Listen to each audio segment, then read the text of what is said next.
Empezamos con 89, grande gozo a mi alma. 89.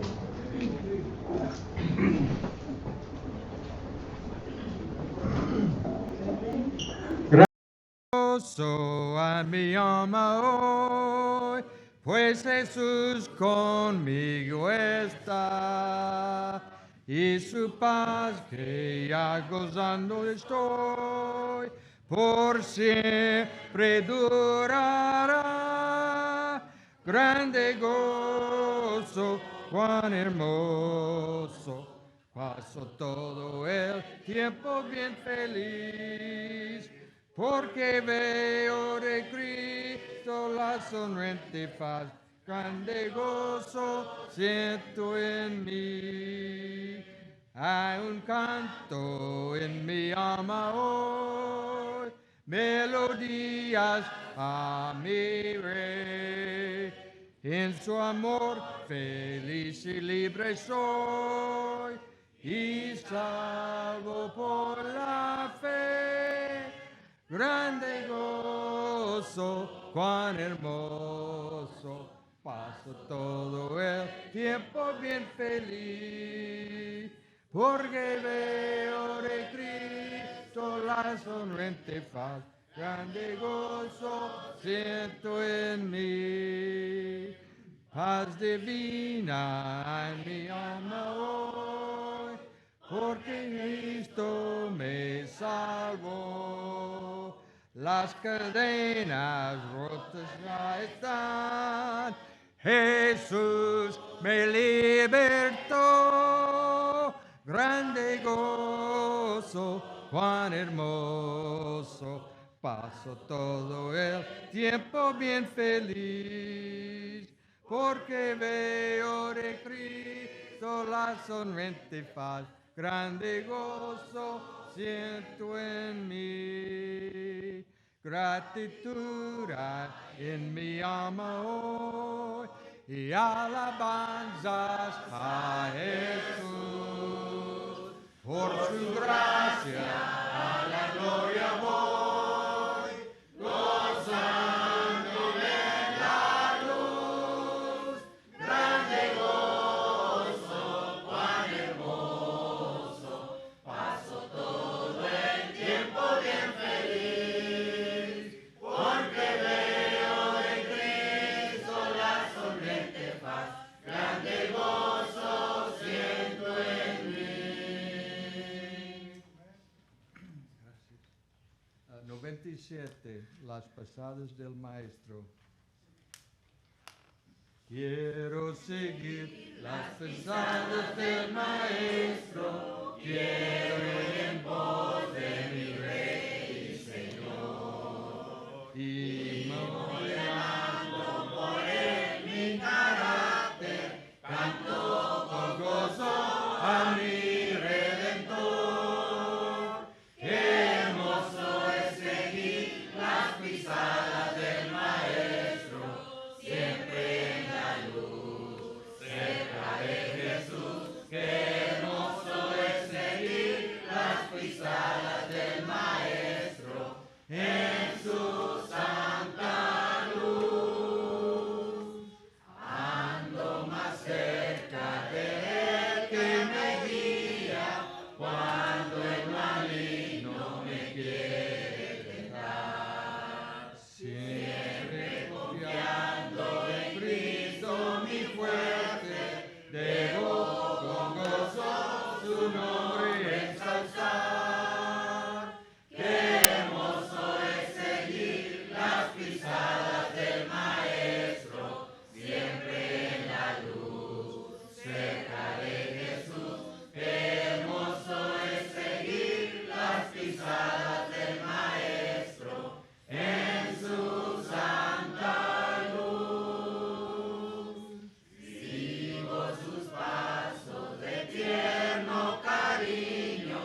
queremos,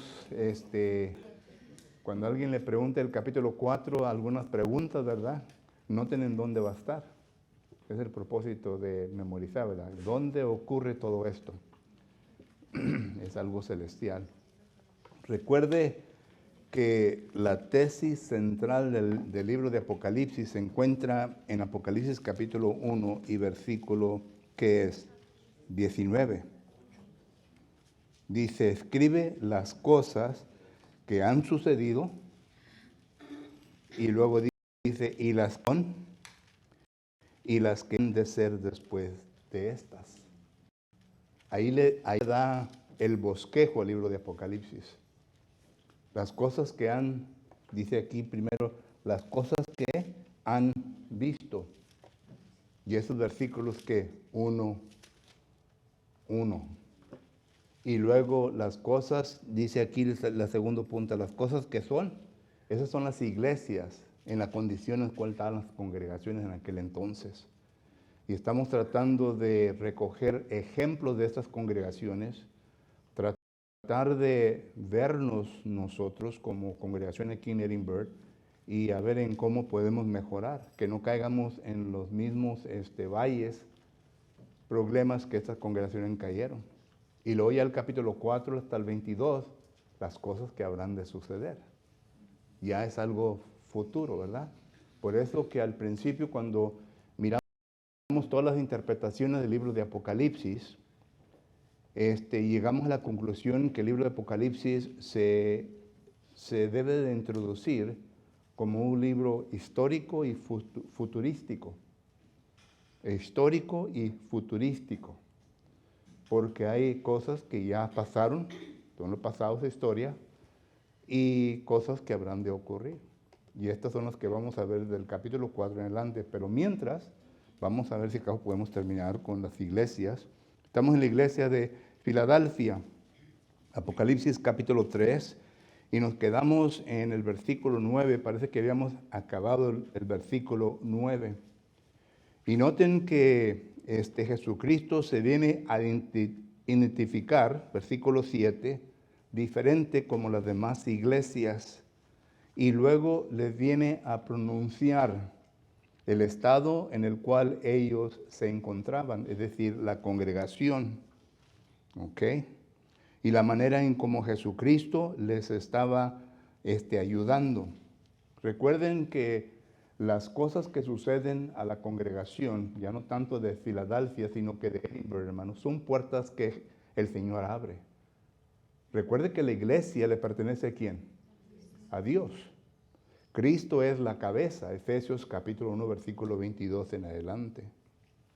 Y por lo tanto, toda oportunidad que tenemos delante de nosotros, todo suceso que ocurre a esta congregación, son puertas abiertas para el Señor. Mi esposa andaba el domingo pasado, ¿verdad? En una tienda. Y luego detrás de ella o enfrente de ella estaba una señora que comenzó a hablar de la religión. Y pues inmediatamente se comenzaron a conversar y le gustó a la señora lo que mi esposa tenía que decirle y se agarraron el número uno a otro. Ahora se llaman y se invitan, ¿verdad? Quizás al rato, quizás venga. Pero la cosa es que no vamos a pushar, no vamos a forzar, sino que a plantar la semilla y dejar que Dios venga a germinar esa semilla para que así pueda crecer. Y así también a usted le puede pasar lo mismo.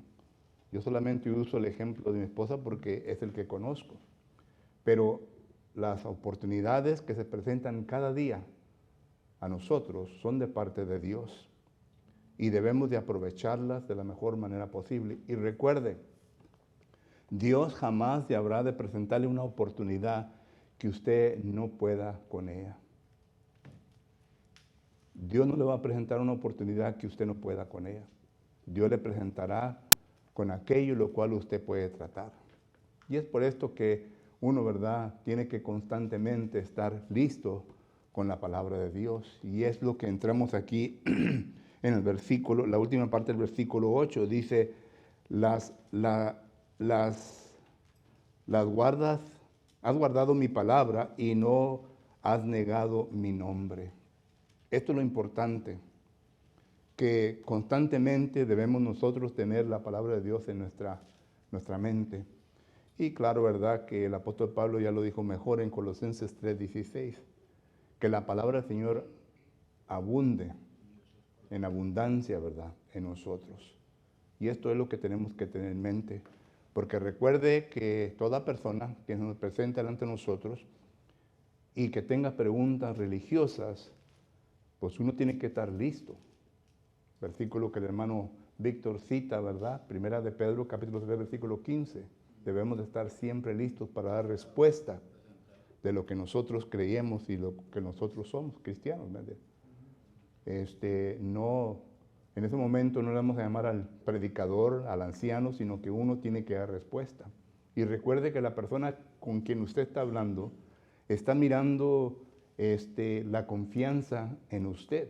Y si acaso usted comienza a titubullar ahí y que no pueda encontrar contestación, va a mirar, ¿verdad?, qué tipo de persona es usted. Que a usted le gusta únicamente hablar y enseñar, pero no le gusta practicar lo que usted sabe. Y es lo que dice Santiago capítulo 1, versículo 19. No solamente ser oidor de la palabra, sino que hacedor también. Solo que esto es lo que la palabra del Señor nos enseña. Y al versículo 9 hasta el 13, Jesucristo comienza a conmemorar, comienza a elogiar a la congregación por los actos y por la manera en que esta congregación se ha comportado. Y dice versículo 9, ¿verdad? He aquí yo entrego de la sinagoga de Satanás a los que se dicen ser judíos y no lo son, sino que mienten. Y he aquí yo haré que vengan a que se postren a tus pies y reconozcan que yo te he amado.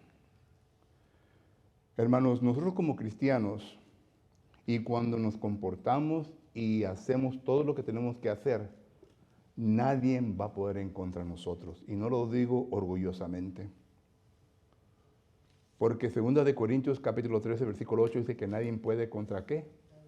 Contra la verdad. Nadie puede, hermanos. Y por eso muchas denominaciones, si no todas, nos juzgan como personas con quienes no quieren hablar, no quieren tener conversación, porque saben bien, ¿verdad?, que nosotros sí conocemos la palabra de Dios.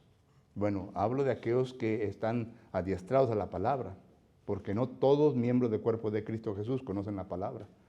Porque si la conocieran, ahorita hay muchos miembros del cuerpo de Cristo Jesús, hermanos, que se han ido a las denominaciones. ¿Saben ustedes eso? Y eso es triste. Es triste. Pero si usted habla con ellos, muchas de las veces las razones que dan son las siguientes. No, pues que en la iglesia de Cristo no había amor. Y esa es falta de interpretación de la palabra amor. No, que la iglesia de Cristo está muy fría. No hay el emocionalismo, ¿verdad?, que tiene que ver. Y eso lo dicen porque están allá un conjunto enfrente cantando. Solo que son excusas que realmente apegan a la carne, a las emociones, no al intelecto. La iglesia de Cristo es más intelectual. Intelectual.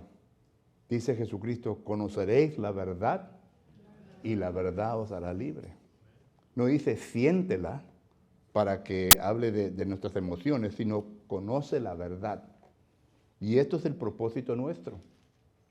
El apóstol Pablo dice en Efesios capítulo 4 y versículo, empieza del 11. Le está hablando a los líderes de la congregación.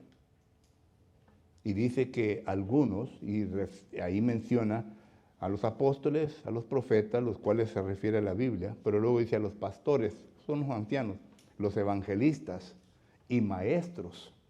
Se les ha dado la capacidad, y la capacidad viene por medio de la palabra de Dios. ¿Para qué? Versículo 12, para que perfeccionen a la membresía, a los miembros del cuerpo de Cristo Jesús. ¿Para qué? Para que desarrollen su ministerio para la edificación. Y luego miren el versículo 13. Al fin de que lleguemos, todos nosotros, ¿verdad?, a un hombre perfecto. Que lleguemos a la estatura de Jesucristo. Que lleguemos a tener el conocimiento pleno de la palabra de Dios.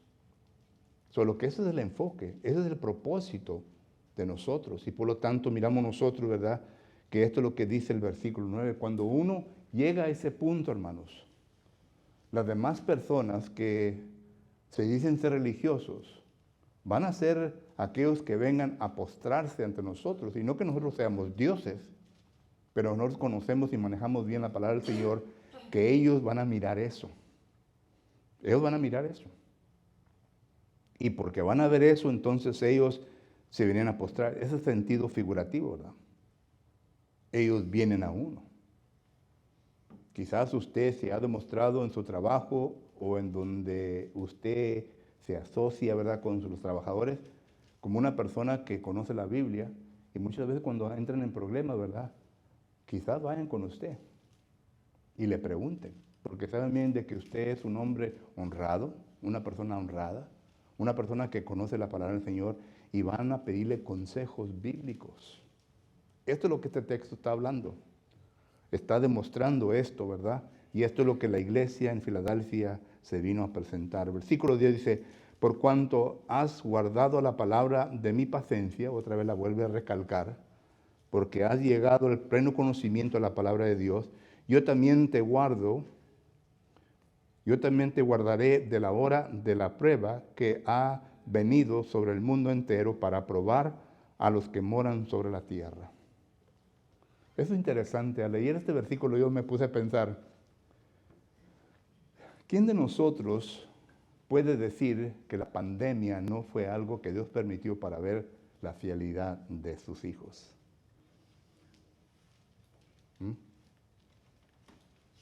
Hermanos, hasta ahorita hay congregaciones que no se han reunido.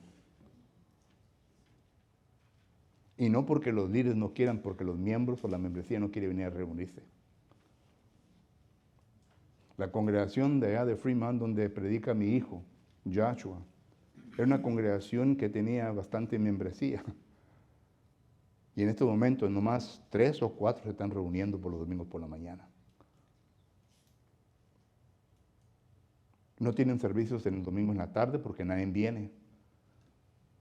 En los miércoles ya empezó, pero solamente 1 o 2, en veces 4, llegan. Las cosas que ocurren en este mundo, Dios las permite porque Dios no es el autor de la maldad, como muchos piensan. Los ateos, los humanistas, todas estas personas nos quieren hacer pensar de que Dios es un Dios de maldad y que Él nos manda. Dios no manda nada. Lo que ocurre es a consecuencia de nosotros los seres humanos. Recuerda lo que dice Eclesiastés capítulo 7, versículo que es 29. Dios, o 28. Dios ha creado al hombre recto, pero Él, a consecuencia de sus muchas perversiones, es lo que ha resultado. Entonces miramos nosotros, ¿verdad?, que Dios no es un Dios de maldad. En Dios no existe la tiniebla, dice Juan capítulo 1, versículo 5. Pero Dios permite. A Job Dios no le mandó lo que le vino a caer, sino que Satanás le dijo, pues tú lo proteges. En otras palabras, Satanás dice, dame permiso para hacer lo que yo tengo que hacer y vas a ver cómo te va a rechazar. Y Dios sabía bien quién era Job, conocía a Job. Pero el punto que quiero establecer es que Dios permitió que esto le pasara a Job. Entonces, cuando leemos el texto esto, ¿verdad? La pandemia. Dios permitió la pandemia. Yo me acuerdo que en ese tiempo estaba llevando a mi nieta a un doctor aquí en México, no sé ni qué ciudad, por ahí cerquita de Roma, a cruzar. Miguel Alemán. Y este doctor comenzamos a platicar, ¿verdad? Y el doctor dijo, es que la tierra se está curando a sí misma, me dice. Y Dios permite que todo esto ocurra para que la tierra se venga a curar. Es una perspectiva de un doctor. Pero me pongo yo a pensar, posiblemente este doctor habló con inteligencia. Dios permitió esto para ver quiénes serán los fieles. Hasta ahorita, ¿quiénes de ustedes que están en casa mirando este programa, verdad? No han venido por causa de miedo, de la pandemia. Ya se pasó. Bueno, sí, hay que aquí, ¿verdad? El COVID y el flu y ya todo el mundo corre, ¿verdad? Pero ya no es tan fuerte como era antes. Dios permite porque Él quiere probar, no solamente a la gente del mundo, sino que también a nosotros. Miren, en Génesis capítulo 22, versículo 1, dice que Dios probó a Abraham. Y ahí está la palabra probó. ¿Y cómo probó Dios a Abraham? Le pidió a su hijo, a su único hijo, ¿verdad? Porque tenía dos, pero el otro era de la carne, era de la concubina, ¿verdad? Este era el hijo de la promesa, Isaac. Le pidió a su hijo, ¿verdad?, para que lo sacrificara. Y dice ahí, para probar. Para probar. Y luego miramos nosotros que en Jueces, capítulo 2 y versículo 21 en adelante, cuando el pueblo de Dios entra a la tierra prometida, Dios ya le había dicho, yo te voy a dar esta tierra donde fluye leche y miel, es tuya.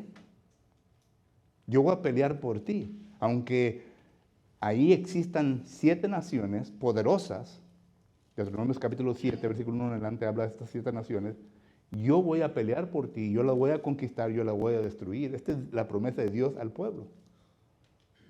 Pero en Jueces capítulo 2, versículo 21 dice que Dios dejó algunas naciones para probar al pueblo.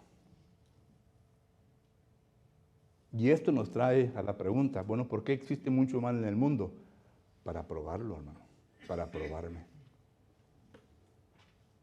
Para probarme. Dios prueba los corazones nuestros. Primera a los Tesalonicenses, capítulo 2, versículo 4.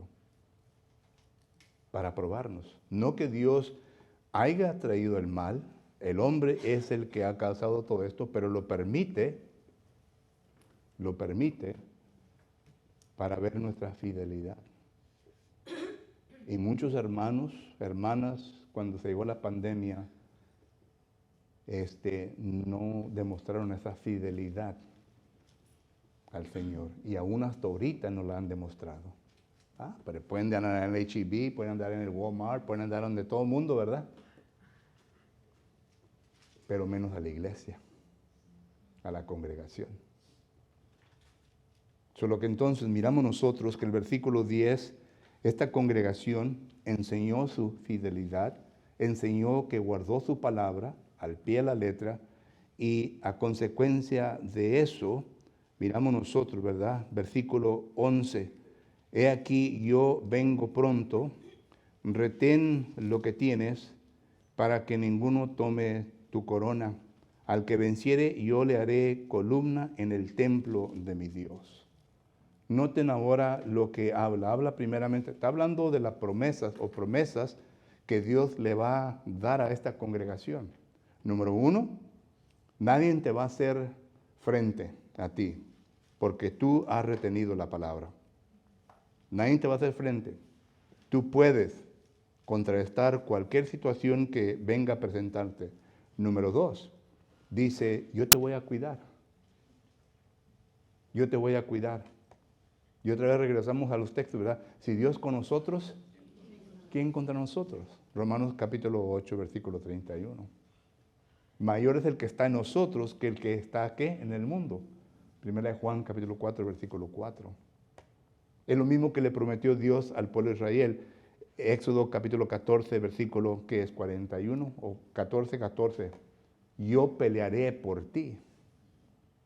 Yo pelearé por ti, yo estaré contigo. Nadie te va a hacer daño. Pero fue a consecuencia de dejar de retener la palabra en sí mismo que ocurrió todo. Y cuando ellos entonces se olvidaron de Dios, es lo que dice el Juez, capítulo 2, versículo 10. Dice que vino una generación que no conoció a Dios, ni tampoco supo de las obras que Dios hizo, y por lo tanto, ¿qué pasó? Se entraron en la idolatría. ¿Y qué sucedió? División entre ellos. Se dividieron. Hubo la nación del norte, la nación del sur, Esta nación del norte se fue corrompiendo más y más hasta que Dios la destruyó. Segunda Reyes capítulo 17 nos habla de eso. Y Judá, porque era una promesa que Dios le había hecho a David, segunda Samuel capítulo 7, versículos 13 y 14, no la destruyó, pero la mandó a cautividad por 70 años, para ver si acaso así aprendían. Pero regresan y regresan a lo mismo. El libro de Malaquías nos habla y nos enseña de esto. Solo que es una lección para nosotros como congregación que necesitamos que tener cuidado. Y si acaso venimos a vencer, dice que seremos columnas en su templo. Versículo 11, ya lo leímos. He aquí yo vengo pronto, retén lo que tienes, para que ninguno tome tu corona. Al que venciere, yo le haré columna en el templo de mi Dios, y nunca más saldrá de ahí. Y escribiré sobre él el nombre de mi Dios y el nombre de la ciudad de mi Dios, la nueva Jerusalén, la cual desciende del cielo, de mi Dios, y mi nombre nuevo. Todas estas son promesas que Dios ya nos ha hecho. Vamos a recibir la nueva Jerusalén, que va a descender del cielo. Vamos a recibir un nombre nuevo. Y más adelante vamos a ver concerniente a esto. Pero todo esto viene a consecuencia de la fidelidad, hermanos. De ser fiel al Señor y de hacer lo que tenemos que hacer. Y luego ya el último versículo 13 dice, el que tiene oídos, oiga lo que el Espíritu dice a las iglesias. Dios dice, esto es tan importante que tienes que tomar tiempo para poder meditar en estas palabras que yo te he comunicado. ¿Pregunta o comentario? Yo creo que ya hablé bastante, ¿verdad? Hermana Dora.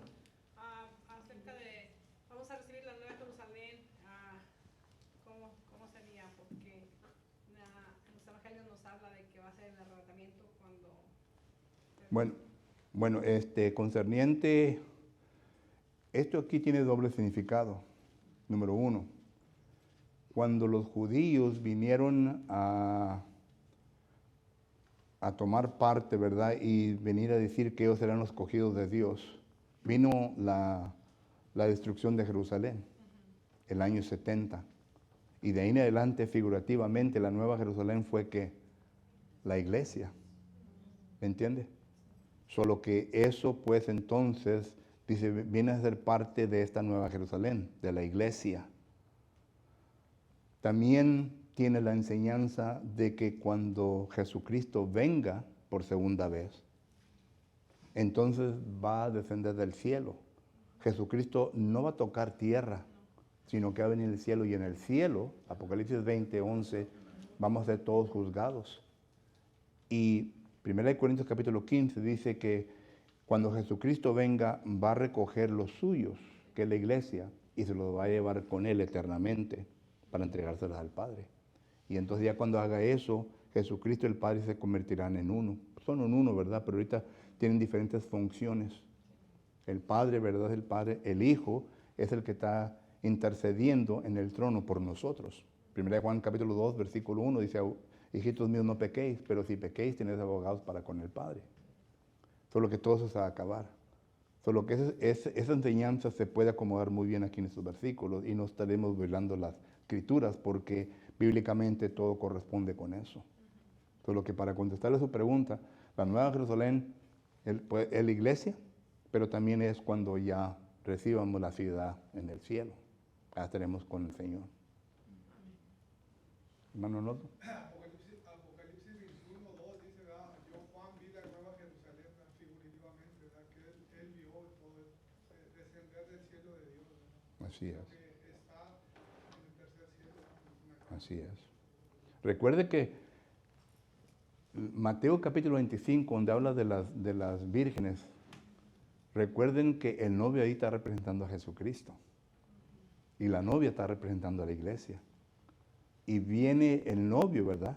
Para ir a recoger a la novia, para llevársela a su casa. Hoy en día es diferente el matrimonio, ¿verdad? Tenemos diferentes costumbres, pero en ese tiempo así era. Entonces, nosotros somos la desposada, dice 1 Corintios capítulo 11, versículo 1, de Jesucristo.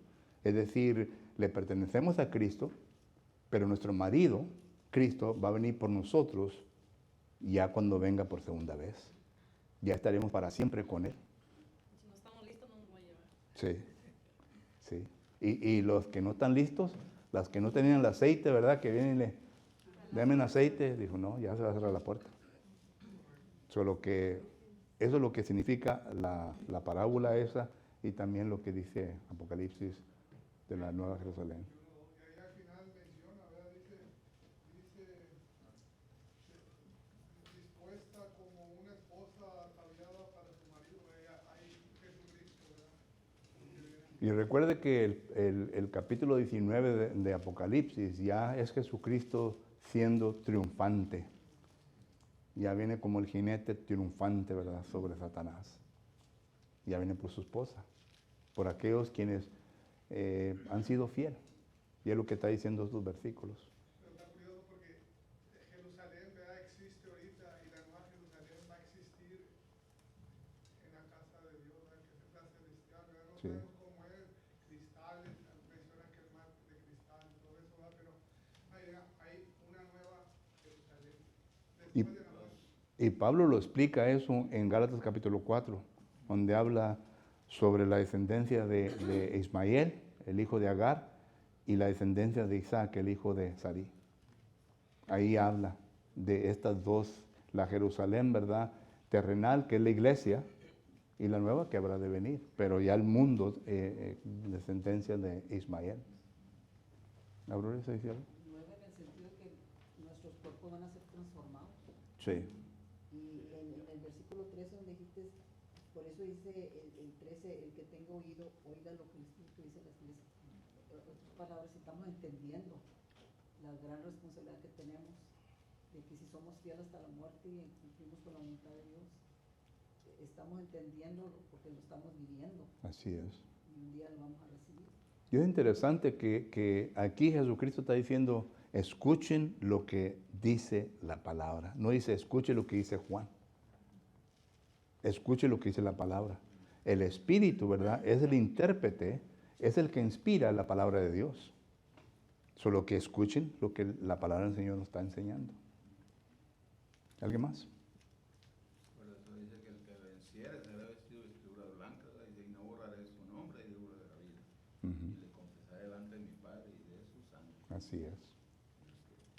Así es. Solo que esta iglesia de Filadelfia, hermano, ¿en qué forma es diferente a la demás? Era fraternal a Cristo, ¿verdad? La iglesia de Cristo hacía todo por el amor a Cristo. Es la única iglesia que hacía fraternal al amor de Cristo. Las demás fallaban, ¿verdad? Y como hoy en día también fallan, ¿verdad? Pero tenía el amor puro, puro a Cristo, ¿verdad? La iglesia. Así es. Era una congregación fiel al Señor. Que guardaba la palabra. Ah, sí. Y por eso, ¿verdad?, que si usáramos los términos de hoy en día, ¿verdad?, liberal y conservadora, ¿verdad?, esta iglesia era altamente conservadora. No era liberal en su punto de vista de interpretar las escrituras y de aflojar un poco, ¿verdad?, las restricciones de Dios, sino que se sometieron completamente a lo que la palabra del Señor le enseñaba. Pero es la única que ayudaba más al apóstol Pablo, ¿verdad? Cuestión- ¿Mande? Una que ayudaba más al apóstol Pablo, digo, en cuestión de monetariamente cuando No, Filadelfia no, ese es Filipenses, hermano. Filipenses. Sí. Filadelfia, muy poca historia tenemos de esta congregación, pero sabemos bien que era una congregación fiel. Estaba 100% dedicada a Cristo, ¿verdad? Si la iglesia de Cristo está 100%, pues se compara, ¿verdad? No va a ser algo igual, ¿verdad? Pero se puede comparar, ¿verdad? Así es, Tiene que estar 100% a lo que dice. así es. Todavía existirá. Sí. Y hoy en día existe hoy en día esto. No sé si ustedes han oído la frase, hermano, que voy a decir ahorita, ¿verdad? Pero yo la he oído con frecuencia y la he oído aquí en el Valle. Digo, no, esa congregación sigue a los hermanos de la sana doctrina. Es igual lo mismo. Porque la persona que diga eso, ¿me entiendes? Entonces, ¿a qué se está refiriendo? Y usualmente son predicadores los que dicen esta frase. Nuestros hermanos, esa congregación, siguen a los hermanos de la sana doctrina.